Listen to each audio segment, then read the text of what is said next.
This lesson will cover mapping the mandibular nerve in the CS3D imaging software. By the end of this class, you should be able to trace a panoramic curve, map the mandibular nerve canal or canals, and perform linear measurements.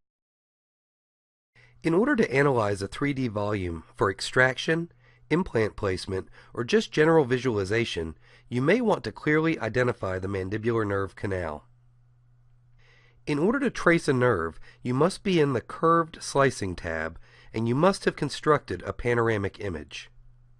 If no panoramic image has been created, or if you would like to redraw the panoramic image to better reflect the nerve canal, simply click on the tool to manually create an arch. If you are replacing the arch, you will see a message letting you know that this will delete your previous arch. Click Yes to retrace the arch curve.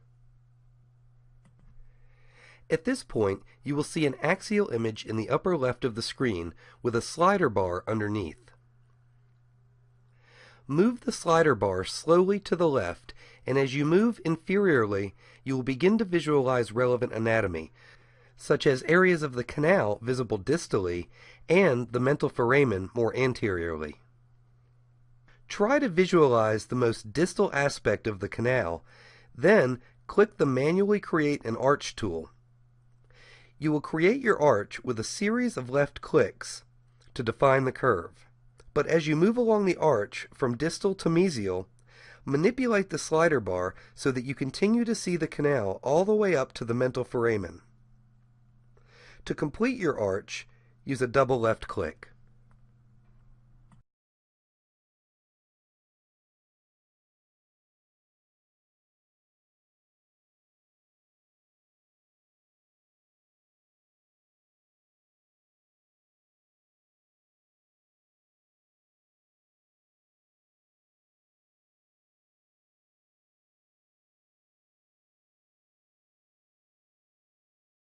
You should now see two additional images on the right side of the screen, a panoramic style view and a transaxial view.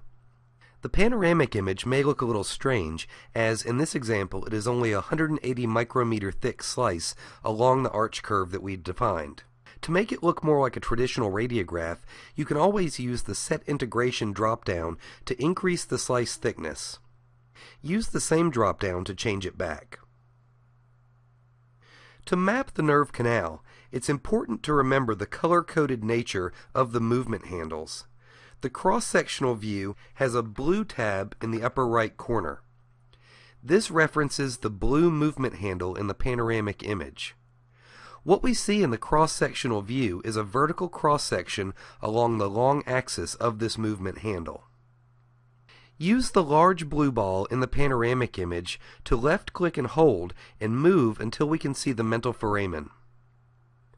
Click to activate the nerve canal tool, then click once outside the mental foramen and then once inside. After marking these points, move up to the panoramic image and continue clicking along the canal to mark the nerve. Remember, you can use the scroll wheel on your mouse to move the panoramic curve facially or lingually to make the canals stand out. Double-click to finish the nerve.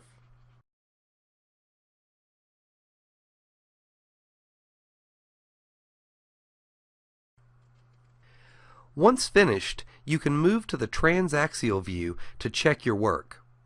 Scroll the mouse wheel to move through the slices and check the accuracy of the nerve placement.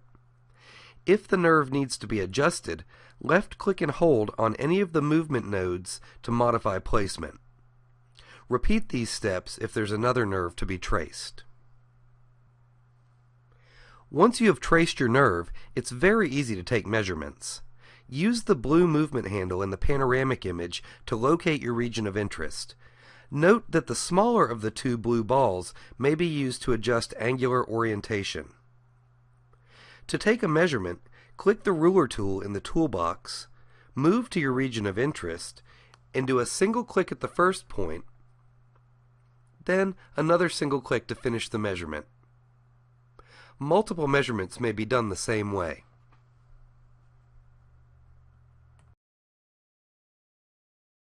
If you have questions about this or any of our products, please contact us at 800-944-6365 or visit us on the web at carestreamdental.com.